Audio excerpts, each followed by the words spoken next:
What is up guys? It's Galactic Shark malapit na maging hindi full-time content creator. And my name is Chairman D, negosyante pa rin hanggang ngayon.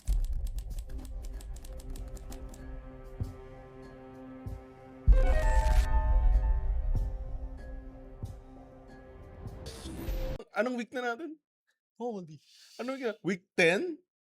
10 na? 10. Uy, week 10 na! Week 10. Let's go! Pero before mag-start ng 10, lahat... 11. Sorry, pinilit. Pababa! Hindi. Before ang lahat, gusto lang kitang kamustahin. Kasi baka mamaya umiyak ka na hindi ka kinakamusta eh. Hindi mo kami kinamusta. Natakot. Sorry. Wait, para sagutin ko yan, no? Actually, tuwing kinakamusta ko, lagi ko sagot okay lang. Even if, kahit hindi naman. daming challenges, daming problema. Oo nga, no? Totoo Pero yun. lagi. I mean, kahit ang dami nga nakwento sa'yo, lagi ko pa rin sagot naman is okay lang. Kasi I think, nakakahinga pa rin naman, nakakakain pa rin naman. That's true. Madaming problema, pero we're still here. So, okay lang. Ikaw? Okay lang. Hindi, pero oo, ganun. Stress na ako sa kotse ko, Ayun na, old car pala gusto mo, feeling ko kasi na-jinx dahil niyabang ko, Dapat hindi ko niyayabang, Sabi ko, ay, ano yan, pangit man yung labas, dami mang gasgas, pero all good under the hood. Sariwa, di ba? Sariwa? Puta na. Ngayon, hindi na rin. Sabi ng kotse, sabi ni Tracy, tangina mo Anong all good, sariwa, Hindi, wala. I'll show you my age. Stress ako. Sobrang stress ako sa kotse na yan. Kasi, naayos na siya kagabi. Ilang beses ka na nagpataw sa akin? 2. In the same month. Imagine yun. 2 beses nagpataw. In a span of 1 month. 3 weeks actually. 3 weeks ago yung last. Paano ba bang magpangatlo pa? Tignan natin. Ewan ko. Anyway, yung episode, kaya ganun din yung mga pinag-uusapan namin. Kasi yung episode na to is about how do you deal with things that you cannot control. Kasi sobrang dami na dadating sa buhay mo na tatampal-tampaling ka talaga ng katotohanan ng universe para kang pagsasakloban ng langit at lupa. Pero minsan wala talaga tayong choice, wala tayong magagawa. Ganun talaga, it is what it is. And how do we deal with that shit? Come to think of it, yung age din natin actually, ito yung parang pinaka-welcoming nung problems. Hindi ko sabi walang problema yung 20s Pero yan kasi medyo aral pa. Yung Parang pa ito yung kasi maghanap ng trabaho. Pero andito na yung ito yung totoong problema. reality. Ito Pero yung time na before tayo mag-umpisa, gusto kong nakita nyo itong red box na yan. Pwedeng andyan yung brand name nyo. Itong kawan to napulot lang namin to pero wala talagang laman yan. Ngayon, kung gusto niyo ng product placement, ayan ganyan may space Ayan, buksan mo na nga. Kain na tayo. May laman talaga to. May laman talaga to Ador's Bake Shop. Napakasarap. Baka naman. Feeling ko taga Marikina yan Yung Feeling ko mayari. taga Marikina, oo. How do you deal with things that you cannot control? Like, syempre, lahat naman siguro tayo may mga kanya-kanyang mga pinagdadaanan, kanya-kanyang struggles, kanya-kanyang pressures, kanya-kanyang problema. Ayun. Sa family, trabaho. Pero alam mo, mostly tingin ko family. Hindi ko sabihin problema yung pamilya. Pero, minsan. Pero let's say, medical bills. Ayoko sanang... Simulan ko na lang, no? Yeah. One, si kuya, may pinagdaan ng health challenges. Challenge. Speechless Pero kakayanin. Tapos, meron kami dyan yung we sold our Ford Everest kasi ang plano pang-upgrade or magpapalit ng sasakyan. PYD rin. Nangyari, si Mark Kenneth Mendoza, taga San Roque, scammer. Gusto kong sabihin yung pangalan na nasa barangay naman tayo, naghihiring na hindi pumupunta, assume balance, fault din namin, nagtiwala kami. Ayun, tinakbuhan kami. Technically, carnapping siya. Nasa kanya na yung kotse, di ba? Papunta na tayo doon. Mark Kenneth Mendoza, fuck you. Alam mo kung sino yung mayaman? Mayaman siya. Talaga? Mayaman, yeah. Mayaman siya. Dito siya nakatira sa San Roque, mga mayayamang subdivision dito. Hmm. Tapos yung family business nila, yung mga billboards, gano'n. Hmm. Pero scammer. Tas meron yung sa bahay nga na one yung ahente.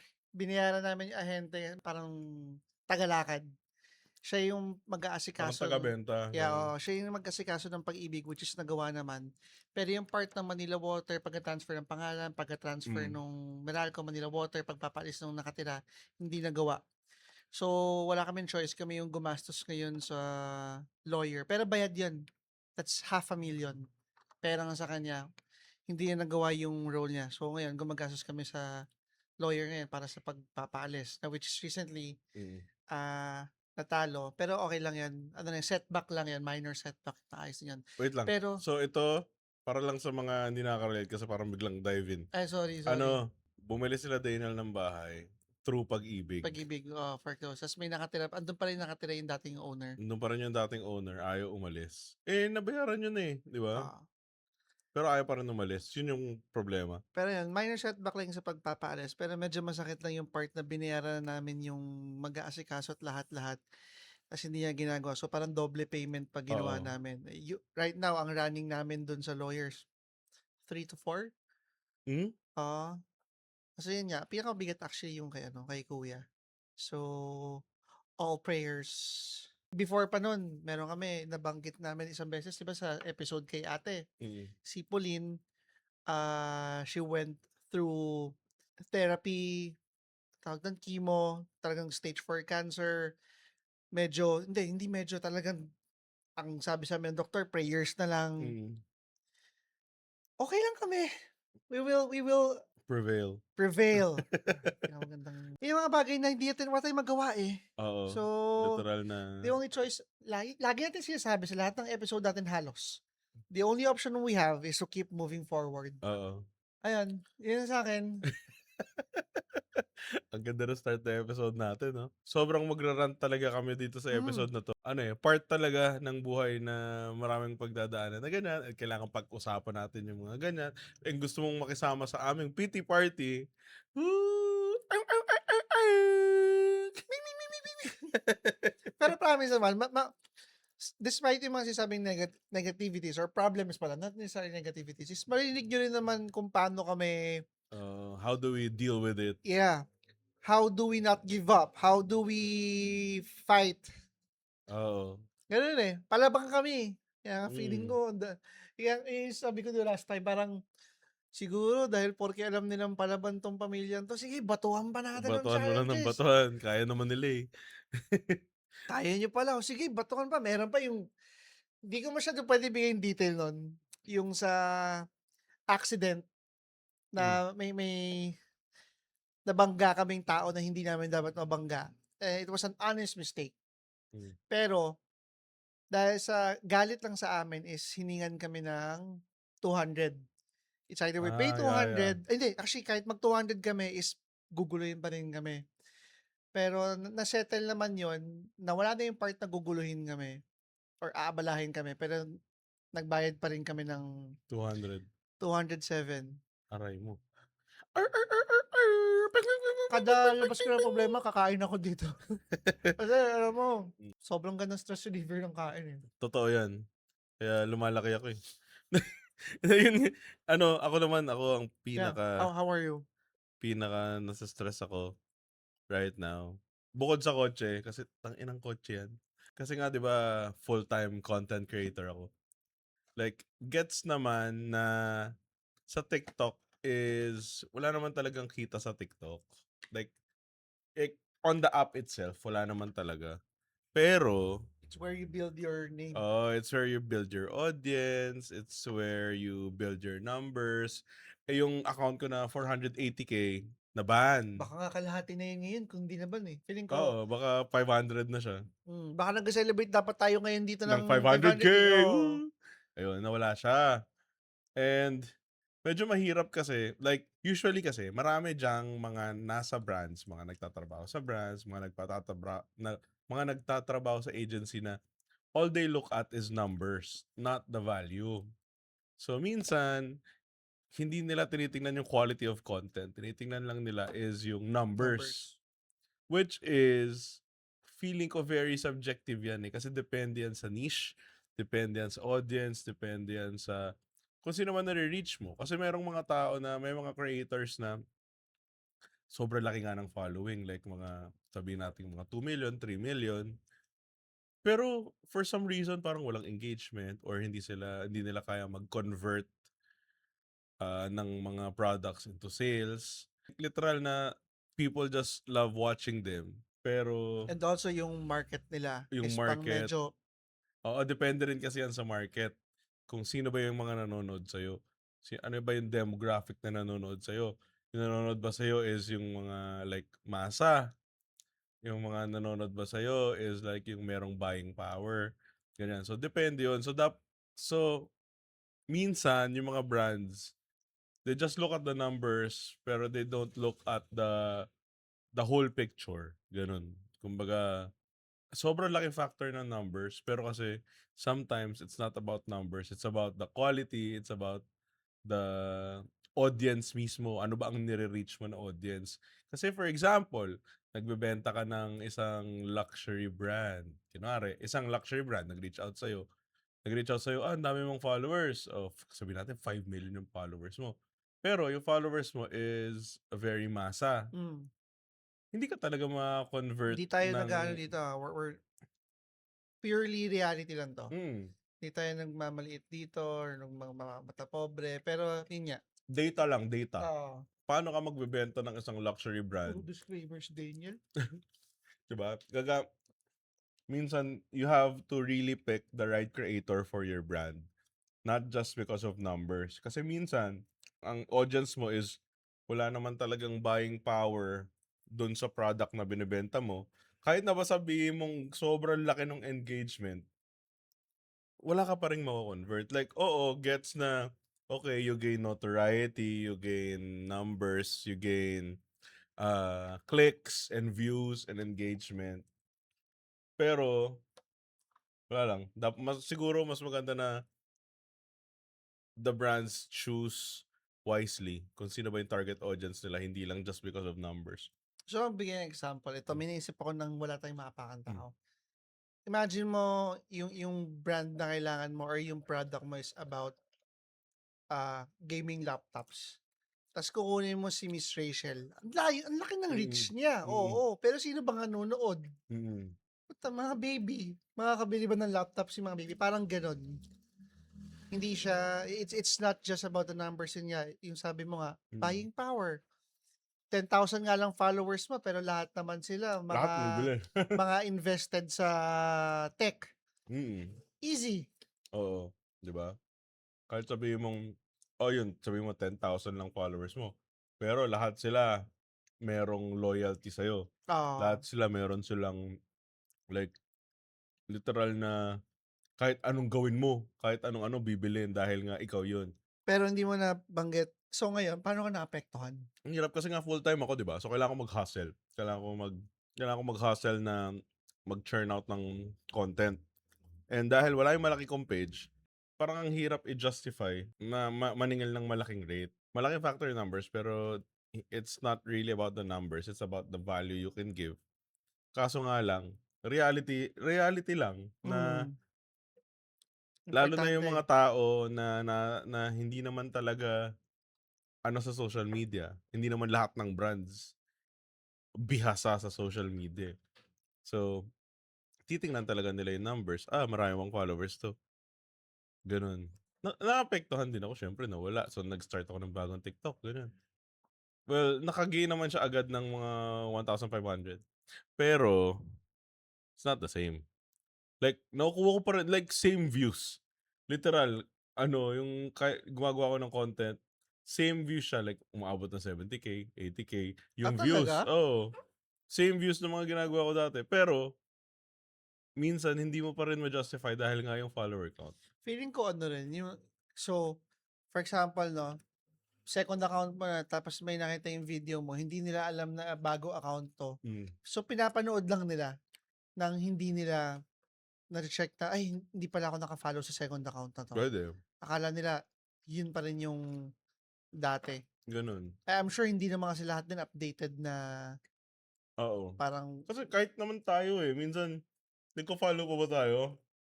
oh, 'Di ba kahit ako nagko-consume ako, parang, funny, scroll, 'di ba? Dati kasi big thing na mag-follow, ngayon parang hindi na. Ano naman, in a way, parang medyo nag-ano naman, medyo nag-shift naman yung social media from following to engagement. Pero kasi hindi pa din, yun nga, hindi lahat ng tao alam yun. Hindi lahat ng brands alam yun.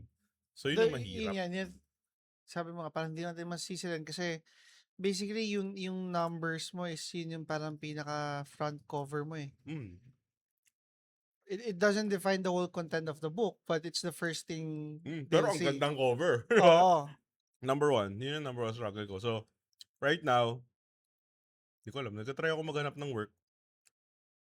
Night shift sana para maka-attend pa rin ako mga events, ganyan. Ang hirap pala maghanap ng work ngayon. Mahirap pala maghanap ng work, hindi katulad yung dati na naalala ko dati, pag call center, one day process, punta ka lang doon. Mag-apply ka, maya-maya, pina-final interview ka na, start ka na Monday. Di ba? Dati ganun Hindi, pero kasi hanggang ngayon naman. Pero yung dito ko mga kasi, Work from, BPO. oo, Oh, yeah. hanap natin, parehas kami ni Shark ngayon, naghanap ng VA, freelancing work job, whatever you wanna call it. Ayan, mahirap siya. Especially, hindi ko sabing mas magaling yan, mas mahirap for you kasi wala kang ano eh, tawag dito, Wala akong VA parang sa experience. resume mo wala kang mapakitang experience sa Mm. pag-VA, which is challenging, extra challenging compared sa akin. Gusto ko Pero nga yung sa sana, akin yan, less challenging dapat, pero ito, hirap pa rin. gusto ko nga parang, kunwari di ba mag-a-apply, tapos parang, interview nyo lang ako, promise. Interview nyo lang. Wala, hindi, parang, hindi ko alam kung dahil at face value, hindi ko alam kung frowned upon ba yung content creator sa resume. O kailangan bang palitan ko siya na web publishing services. Hindi ko alam. Pero hindi ko sure kung frowned upon ba. Dahil wala talaga nag-reply sa lahat ng napayan ko. Like 1 week na. Nakalagay ba dun sa ano, like, yung profile mo, Content creator. Kasi like, ilang followers, although I'm sure yung sa TikTok mo, hindi mo malagay yung followers mo doon. Pero let's say, Facebook, nilagay mo rin ba doon? nakalagay, kasi syempre, yung mga lahat ng mga work, technically work yun eh. So, Ah, nilagay ko siya. Which is, hindi ko alam kung detractor ba siya or, hindi ko masabi. di ba? Hindi ko, Ah, hindi ko rin sure eh. na Dapat ba na-curious, hindi ko siya ilagay? na-curious tuloy ako kung ano, dapat ba ilagay mo o hindi. Pero hindi ko talaga alam since Di ba? hindi ko na-experience Hindi yan. ko alam kung if ba ang mga employers sa gano'n. Pero nilagay ko siya dahil technically yun yung work ko. Tapos may nakikita man tayong work, pero tulad yun na pag-usapan natin last time din, yung sa trabaho, Super nilolowball naman. sobrang lowball talaga. Which is dahil nga rin dun sa mga ibang naghahanap ng trabaho na nagpapa-lowball din. Oo. So, naset yung parang expectation na, Pinoy, pwede natin 'tong offeran ng gan'tong amount lang, may Oo, kakagat niyan, oo, may kakagat yan. merong kakagat niyan. Sobrang dami kong events this week. Tapos, sobrang na-humble ako. Dahil sobrang out of touch ko na pala na lagi ako nagsasakyan at lagi ako nag-grab at nagso-soft commute instead of mag-hard commute. Nag-hard commute ako. Nagpunta ako Makati kasi sabi ko, Makati, shit, ang Makati, ang mahal ng grab papunta doon. Sabi ko, try kong... Wait lang, alam ko yung soft and hard commute, pero I'm sure merong ibang mga titos na ano, Okay. So, soft commute is merong app like app, Grab, Angkas. Yun ang soft commute. basically yung mga isang para, isang sakay, ta's dun ka na sa Uh, mismong drop-off mo, from pick up to drop-off gano'n na kaagad siya. hard commute is like magje-jeep ka, tas MRT, LRT, LRT, tricycle. yan ang hard May commute. FX pa ba ngayon? Meron pa ata? Meron pa ba? Meron pa, 'Di okay, ba? ayun, Tangina UV. sobrang out, naramdaman ko na sobrang out of touch ko nung nag-MRT, LRT ako. Kasi sobrang natuwa ako nung sumakay ako kasi alam mo, from Marikina hanggang Glorieta, ang nagastos ko lang ₱23. Dahil nag-LRT, MRT ako. Hindi kami privileged, nagco-commute kami dati.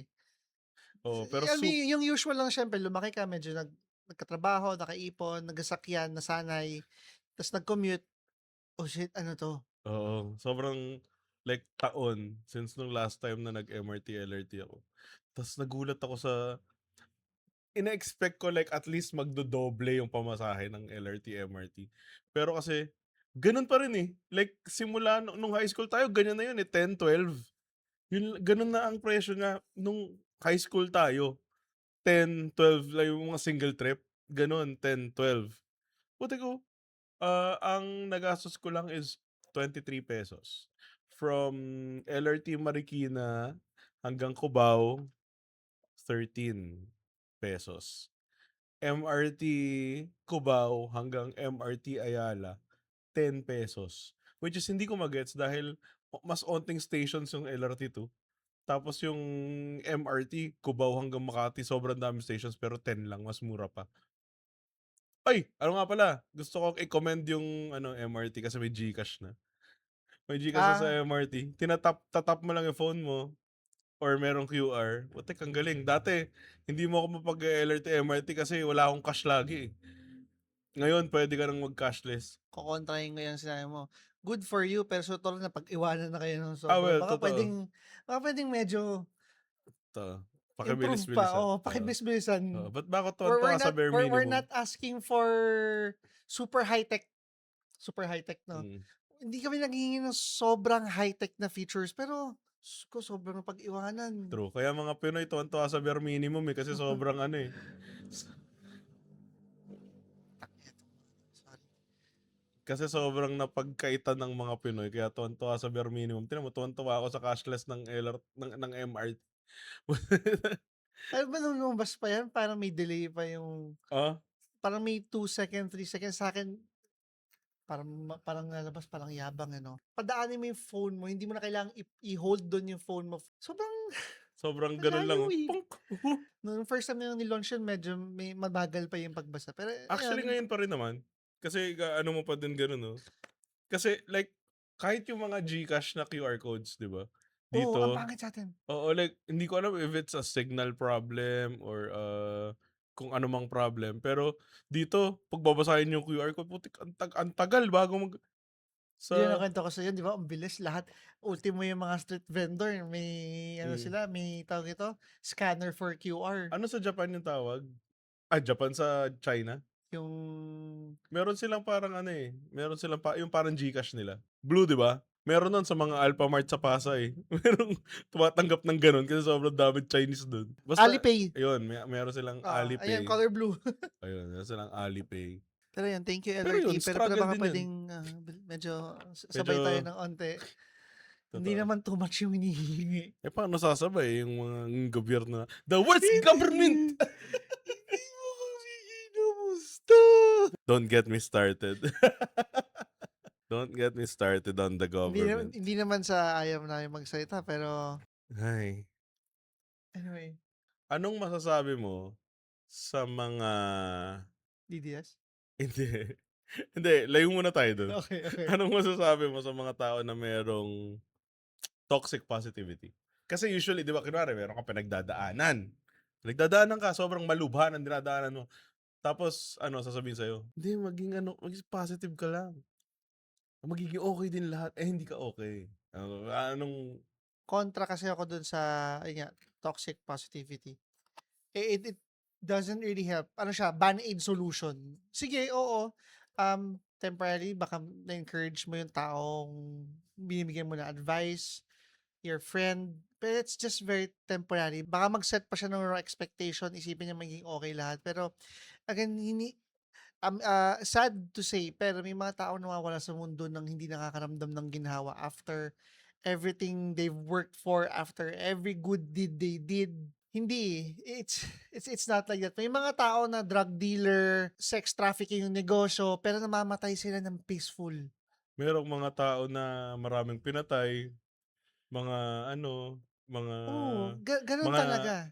maraming mga pinatay, nakulong naman, nasa ano, nasa ibang bansa. Dinala na siya Oo, dun. pero hindi natin alam, baka Hirap ba siya tulad nung paghihirap Oo, hindi na ah, natin na tanggalin mo natin yung pulitika dun, pero hindi naman siya naghirap tulad nung iba na mm. mga jeepney drivers, iba yung pagkakakulong nila dun, 'di ba? Iba yung Oo, hirap pa rin nila. Hindi ano, yung lagi niyang sinasabi na parang, "Tiyaga ka lang, babalik din sa'yo yung good karma." Or isipin mo naman yung para sa iba, hindi, makakatikim din yun ng karma nila, hindi gano'n. oo, sad to say, reality is ano, is a bitch. Ang gulong ay buhay, Ah, minsan nasa ibabaw, minsan nasa ilalim, hindi, minsan hindi, yung iba nasa ilalim lang, may iba minsan sa ibabaw lang talaga. minsan ano talaga, the system just fucks you up, gano'n. And it's not really you're not really being empathetic kapag sinabi mong okey lang 'yan. Mm. One good example na sobrang kaya sobrang ayoko ng toxic positivity, 'di ba nasunugan kami, tangina sunugan kami as in literal na walang natira. Ang natira lang sa'kin kung ano lang suot ko, gano'n. Like na-appreciate ko yung concern, like I get it. Like gets ko, concerned ka, gets ko na gusto mong iparamdam sa'kin na, nandito ako for you, ganyan. Pero sobrang nato-toxican ako dun sa parang ang importante don't get me ayan yung pinakaayoko. Yun yung pinakaayoko. 'Di ba nasunugan kami, tapos sasabihin, "Ang importante buhay kayong Buhay kayo lahat." lahat, magkakasama kayo. Putang ina mo! Pero gusto ko magbuhat bangko kasi pagkakaalala ko, wala akong sinabi sa inyo. Mm. Which Kasi, is, mas na-appreciate ko yung gano'n. ang alam kong ginawa ko lang nun is tinanong ko kung anong parang kailangan niyo or anong matulong kasi alam kong walang magagawa yung, "Okey lang yan Diyos, magiging okey din yan." Fuck no! Yun nga, You hindi mo just alam, lost your eh. parang kunyari, "Okay, I just lost my house." Paano mo sasabihin sa'kin okey lang? Oo, paano 'di ba? Yun, eh, kaya nung time na yun parang tangina, yun ang pinakaayoko na ang dami. Like gets ko na maraming concern, gets ko na thank you for thinking of me, okey? Pero sobrang na offend or parang naiinsulto ako na na sinasabihan ka na Balat sibuyas. hindi, Joke lang. naiinsulto ako na parang, "Fuck you!" Gusto kong murahin na ng sinasabi na, "Ang importante buhay kayo." Tangina na wala kami ng bahay. Sa tingin mo ba okey kami? Like sa tingin mo kahit na buhay kami, sa tingin mo okey like I mean naging okey naman kami. Like alam mo yun, pero it's a process. You don't tell someone who just lost their house na, okey lang yan kahit na ganyan kasi fuck you." Pag may kilala ko namamatayan, hindi ko sinasabing magiging okey lang din yan. 'Di ba, like kasi hindi mo alam yung nararamdaman nila, hindi mo naman na-experience, eh. Kung na-experience mo, sige fine, fair. Pero maraming mga tao na nabuhay, tumanda, namatay na never nasunugan, 'di ba?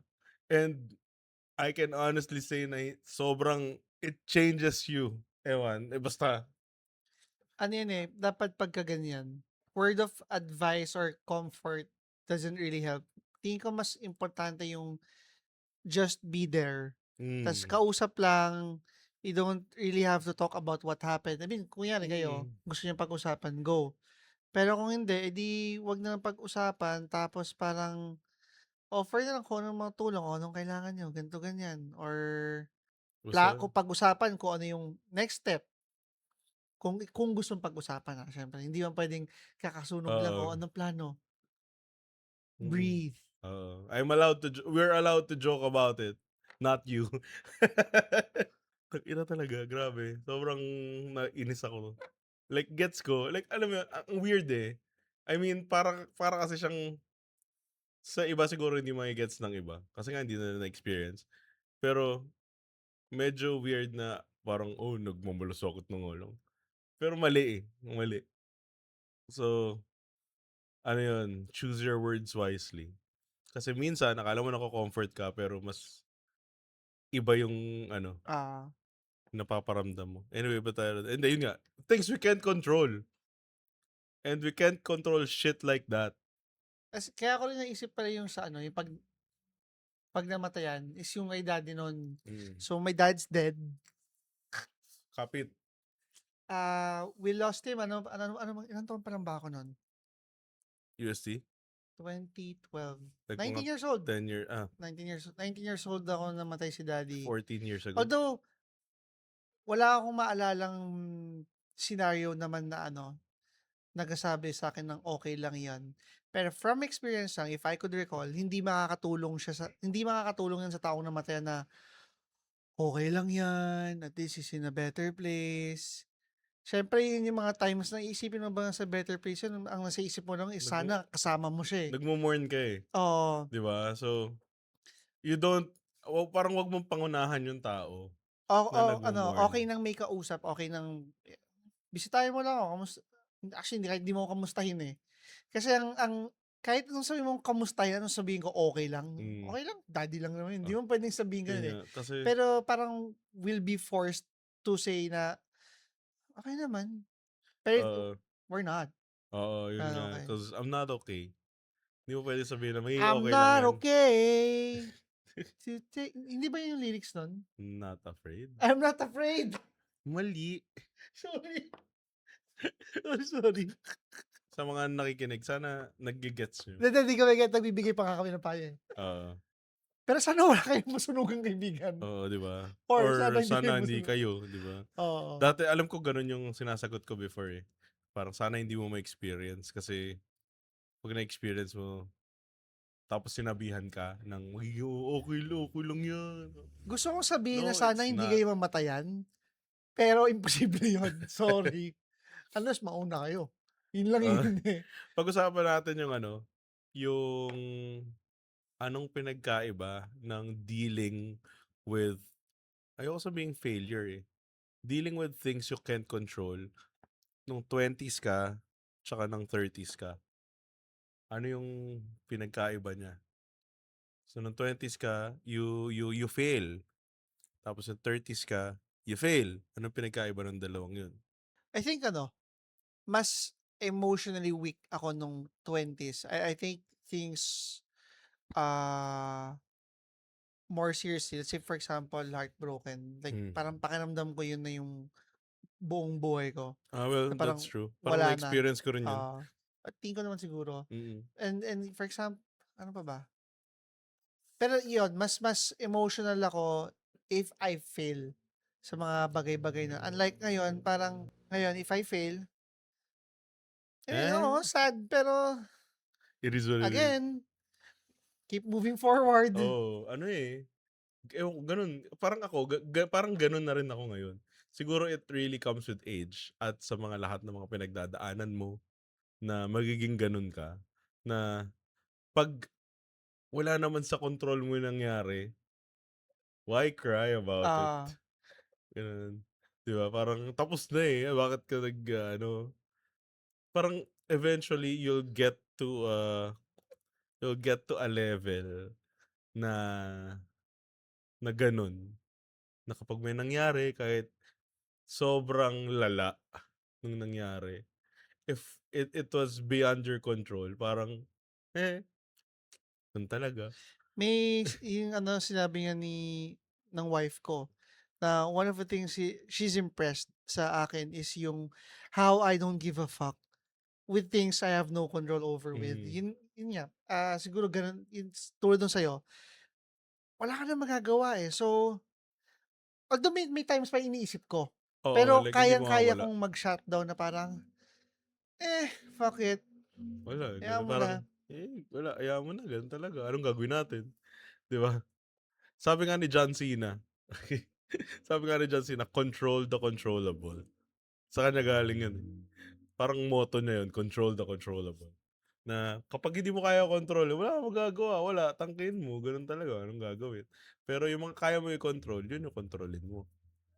Kasi ngayon ko naisip na yung mga iniisip ko pala about sa problem na yun is not really how I could have avoided it, mga ganun. It's more of how will I move forward from here? Yun lang pala yung mga iniisip ko pagka may Oo, mga bagay na uncontrollable. Andiyan na eh. As mm. in, wala ka na magagawa. Parang ako yung 'di ba nga, balik tayo dun sa TikTok ko, kasi like, siguro kung ibang tao or siguro someone younger or sabihin na lang natin siguro kung ako, Like 10 years ago, meron akong sobrang daming followers tapos I lost my page. Siguro nag-iiyak-iyak ako. Pero ngayon parang, okay, fine. I guess I'll look for a job now. 'Di ba? Like, I guess I'll um, start all over again. I guess I guess I'll go back to corporate again. It is what it is. Wala, gano'n talaga, eh. Siguro ano, eh, it comes with age that you just learn how to, not give a fuck. Wala, gano'n talaga, eh.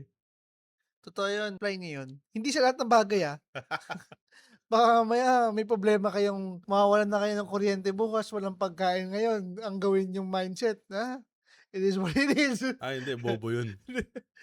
Hindi gano'n, Hindi gano'n, bobo 'yun. Yung mga bagay lang tulad na yun, sunugan, di ba? Namatayan or Na wala tawag kang di ano, basta mga gano'ng ano, bagay. like, basta 'pag beyond your control, like, you did everything you can and wala talaga, gano'n talaga, wala kang nagawa, it is what it is.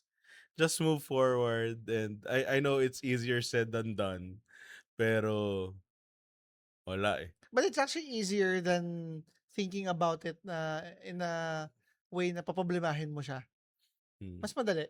I mean, mahirap gawin pero mas healthy, mm. mo Yeah. sabihin yun, mas okey siya, mas helpful. Tsaka minsan wala, malas lang talaga. You're in the wrong place at the wrong time and Kaya gano'n sabi lang ni talaga, Joshua nung nangyari yung TikTok niya, he was just at the right place at the the right right time. time. And Minsan, you're just at the wrong place at the wrong time. And shit happens. Wala, malas ka lang talaga. Gano'n. Gano'n, eh. Wala, eh, anong gagawin? 'Di ba? Like, shit happens and gusto ko sabihin na shit happens for a reason pero minsan wala. walang reason. Minsan Oo. wala, nandun ka lang talaga and nangyari sa'yo and fuck, wala, gano'n talaga. Ah, Paano, pangbalanse ka lang sa mundo. we are just a tiny speck in a endless number of atoms in the universe. Imagine mo, si Zaldico, posibleng mamatay siya ng inatake. Namatay siyang mayaman. Mm. O kaya si Atong Ang, no? Namatay ng mga gano'n at simpleng atake lang, gano'n. Minsan It's gano'n like namatay talaga. na mayaman. Minsan bad people just get away with it. Sometimes good people don't get a break. And that's life for ya. Gano'n talaga. But we do the best we can. Yun talaga, we try and try and try. We do the best we So, yun can. yung motto pala ng The Baggage Counter, no? Uh, Keep moving forward. Keep moving forward. And, Just just keep swimming, just try keep and try swimming. until you You die. literally die. You literally die. Wala kayong matututunan sa podcast na 'to. Pero di ba, no, madalas Hindi yun sa namin hindi namin kayo i-encourage. Do'n lang tayo sa putang inang real. Do'n tayo sa totoo. madalas yung sabihin nung bata tayo na try and try, parang joke lang siya. Try and try until you die. Pero, Totoo pala totoo yun. yun. Putang ina, you try and you try and then you just die. And gano'n talaga ang buhay. Yun. Kobe, producer, ikaw tingin mo, fair bang mundo? Life isn't fair. But Yun. The sooner you realize that, the better. Hindi ka may encourage dito sa episode na to, pero dun lang tayo sa puta inang totoo. Life is unfair. Stop moping about it. Stop whining. Stop complaining. And get up and do something about it, you lazy fuck. bigla ako naisip yung yung pinag-usapan natin kanina about contentment. Yeah. Nakakaingit. Nakakainggit, Sobrang oo. nakakainggit na merong mga tao na sobrang kontento sa buhay nila na hindi hindi magarbo, hindi Walang luho. luxurious yung buhay, pero sobrang saya nila, sobrang kontento nila na parang, how? 'Di ba like, bakit ako I always want more, 'di ba? Like, how? How do you get to a point na you are genuinely happy. Tingin mo like magkakano yung kailangan mong monthly income para maging genuinely happy ka? Yung sapat na. At least, Ah, feeling ko meron threshold yan eh. Kasi if sumobra ka naman, parang masama din. ah, Kasi pag sumobra ka, ay wala, totoo yun, more money, more problems. Totoo yun. So feeling ko merong certain threshold na pag ganitong amount, sucks na yun. Na parang masaya ka. Ano yung mga tax brackets ba? 'Di ba meron yan eh. Merong mga yeah, ano yeah, eh, yeah. merong mga brackets yan eh. Oo. So dun tayo sa just before yung line na Makati yung tax. ano? Ano yun? Di ko kabisado yung tax Ako reform. Ano din ba eh. yun? Ako rin di ko alam eh. Pero siguro now, if Given yung mm, makuha yung the lifestyle I want, the lifestyle you want. na masaya naman ako basta merong kotse. Kahit Na nga maayos. na maayos, putang inang Nissan Sentra 1.6 N16, tang inang IACB. Kailangan ko pa magpalit ng valve cover. Tsaka ng hindi ko alam kung ECU ata yung putang inang problema. Anyway, ano to, ano ba? Like, to be comfortable, feeling ko kahit hindi nag-own ng bahay, okay lang sa akin. Mm. Kahit na nagre-rent, pero yung sweldo ko is like, siguro combined income na namin, 200 siguro, sapat na. Parang alam ko para siyang maliit. Para siyang maliit. Ako nalalakihan nga ako eh. Hindi, sa yung Gusto niya eh. Oo. lifestyle na gusto mo, meron kang kotse, meron kang, well, medyo malaki nga siya, 150 siguro ang pinakasakto. Like, super sakto nun na sa lifestyle na okay. Ah. Like, it's not great, hindi ka mayaman, hindi ka luxurious, pero comfortable. 150 a month? What do you think? Ay, may dalawa kang anak eh, so mas Actually, malaki. gusto ko sabihin na 150 is okay. Gusto ko sabihin kung same nyo na no kids. Oo, But to think na may dalawa pala akong anak, 300. oo. Kasi yung mga bagay na hindi naman dapat kailangan, pero Oo. nagiging kailangan, let's say for example yun lang yung sinasabi, gusto ko silang i-enroll sa self-defense. Kung tutusin, hindi naman kailangan eh. Pero sobrang fucked up kasi ng safety, peace and order dito sa atin. Kailangan. Mm. Pero yun, hindi naman sana kailangan. Kung ngayon, ang laking factor nung economy na kung nasan tayo. Yung mga ganung Totoo. bagay. Kung tawag dito, kung sobrang ganda nung ano sa atin, ng transportation, do you think gugustuhin, and siguro gusto mo pa magsakyan, pero would you say no na sa commute? Baka hindi mo na isumpa, baka ma-enjoy mo na. Ngayon nga, di ba nga, nag-commute ako last time. Na-enjoy ko siya. Ginawa ko siya twice this week. Pero, hindi ako nag-jeep. Ah, Nag-soft commute ako hanggang LRT point. So, nung kailan ba to? Tuesday or Wednesday, nag-in-drive ako papunta sa LRT Marikina. Mura lang yun kasi lapit lang eh. Siguro mga 100 plus. Mahal pa rin pala. Pero umuulan eh. ah, So hanggang LRT Marikina. Tapos ako, LRT to Marikina to Cubao. Tapos Cubao to Glorieta.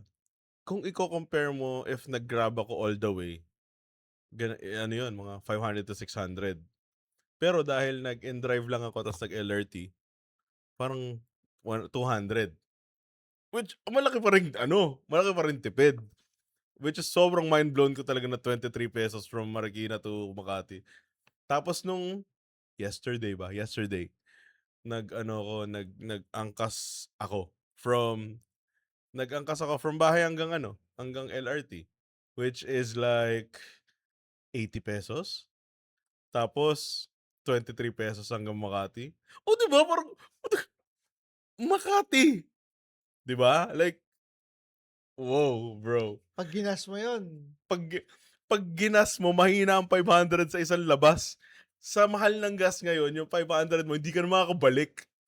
Kailangan 1,000. Kailangan 1,000 papunta pabalik. so sobrang laking factor nung Kung maganda lang yung transportation dito sa Pilipinas, In Hindi general, yung ekonomiya, kung sobrang ganda ng ekonomiya, basta lahat na natin yung peace and order, education, health, et cetera, bababa pa yung hinihingi kung parang, for mm, example, 100, 200, bababa pa yun eh. Kasi kung maganda yung education, hindi mo na kailangan mag-private school.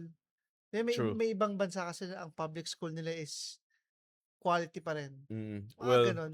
Well, dito naman, naalala mo yung private school natin, di quality. Saklap, no? Sa, Mga private na. tangina, nag-private ka, nagbayad ka. Sana nag-public na lang tayo nun eh. Pero sige, tanggalin natin muna yung mga ganong bagay. Mga Gustong gusto i-bash eh. Super entertaining i-bash kasi nung high school natin. Pero okay, fine. Fine. 150 kaya. I mean, masaya ako doon. Yung mga tamang, 150, no? tamang makapag out of town once in a while, once a month, mga ganun. OA? Kaya yun. Oo, pero Sa OA ganung once budget. pero Masyado madalas? para sa akin masyadong feeling ko it's the trentahin in me na ayokong mag out of town ng every month dahil nakakapagod. Hindi dahil sa gastos. Dahil Kasi kahit nakakapagod. Batangas lang ganun. Nakapagod pa din. Mag-drive nga lang ng MOA, nakakapagod din. Hindi ko to binabawi pero ako kasi, kaya gusto ko, actually, dahil para sa kids. Well, yeah. Okay, fine. Pero gets ko yung sinasabi mo. Pero diba, nakakapagod eh. Nakakapagod yung every month ka mag-out of town. Like, what? Like, really? May nabasa ako sa threads. May nagtanong na parang crowdsourcing lang daw. Tinatanong niya kung magkakano daw ngayon ang school. Hmm. Gusto lang niya magkaroon ng idea pag dumating yung future na may Na sarili na siyang kids. Hmm. Tapos po tayo mga sagutan ng mga parents. 100K, elementary, 70K. May mga sumasagot na mas mababa, 20K, Mm. 30K. Oo, Pero, kung pangit quality shit. Yeah, siguro. oo. Actually, yung mga 100 na yun is yun daw yung mga Mid. progressive school, mga authentic na Montessori. Di ko alam ba't may authentic May na ganun. Montessori. Meron bang hindi authentic na Montessori? Siguro baka meron ginagamit na yung Baka Montessori. curriculum lang. Well, Pero ayun, gets. na mga quality schools is nasa 100. Ang laki nun. Kasi preschool, elementary pa lang, wala pa yung high school, wala pa yung college. Iba pa yung buti pala, hindi kami mag-aanak. Ay, And let me put it on record, hindi kami mag-aanak. Hindi talaga. Hindi ko kaya. Feeling ko, I'm traumatized. I'm too traumatized to have children. meron The akong trauma ends with me. meron akong share bigla. Nakwento ko to last time, pero Ano? kwento ko pa rin. So, I just had a vasectomy, di ba? Mga pala. Pero, medyo kinakabahan kami ngayon. Kasi, parang a few days delayed na. Meron no. ngayon, pero hindi namin alam kung Spotting. menstruation na siya or spotting. All throughout, since sa buntis si MJ, talaga nag-ano kami, condom. Pero may isang beses, parang after nun, nagtataka kami, ba't may parang tumagas? So, hindi ko alam. Wait lang, paano tumagas? Hindi ko rin alam, okay? Bakit hindi mo alam that alam mo? Hindi ko alam kung parang lumabas siya sa condom hanggang dun sa Okay, so hindi ko talaga alam. Nag-leak test kami. Kinuha ko after yung condom, tapos lagyan ko ng tubig. Malamang ginagawa mo naman yon. Safe naman. Iniisip ko lahat ng logical na paraan kung paano siya mabubuntis. Hindi dapat. Lalaki. Pero, ito yung sinasabi ko na ayaw na namin. Ayaw Oo talaga nga. namin. Kasi Pero, nagpapasectomy ka nga, di ba? Tapos, oo. the main reason kung ba't Tapos nagpapasectomy. kinakabahan ako, baka may problema yung condom. Kasi may isang beses, nung last time naman, paghatak ko ng condom, matanggal yung, alam mo yung natitirang goma? Yung parang, yung ring. yung ring. Pagtanggal ko, yun lang yung tanggal, tapos naiwan yung, parang napunit kagad. So, hindi ko alam kung parang, shit, expired ba yung condom na nagamit namin? May plastic ng ice candy. Parang ina. Pero ito yung kung sakasakali man. If ever man, sana lalaki. Sana lalaki at if ever, ayaw na namin pero matutuwa kami in a way na parang ito yung sinasabi namin, ito kagustuhan na 'to nung nasa taas. Hindi Pa miracle oo. baby na 'to, Wala. Well, we can only hope. na lalaki, kung Lalaki sakali man. naman, oo. May isang beses pala, tinanong ko si mama tungkol sa kung nanonood ba siya ng podcast natin. Oo. Sabi niya, oo, pero hindi daw niya tinatapos. Ang reason niya kasi, ang haba daw. Kasi usually, 1 hour mahigit yung natin eh. Oo, may mga recent natin na puro mga 1 hour mahigit. Wala tayong 40 minutes, Wala. Sabi ko, proud na proud pa naman ako na, "Ma, hindi ako masyadong nagmura diyan. Tapos hindi mo lang tinapos, mama naman. Ma, follow ka, subscribe." Mama? Hindi, feeling ko naman na ang target audience talaga ng podcast na kasi pag tinignan mo yung age, ano talaga, parang Pasok eh, oo. 28 to 34, mga gano'n. Yun yung sobrang taas nun, eh. Yun yung We're pinakamataas. hitting the right spot. We're hitting the G's ay, the ano, hitting the spot.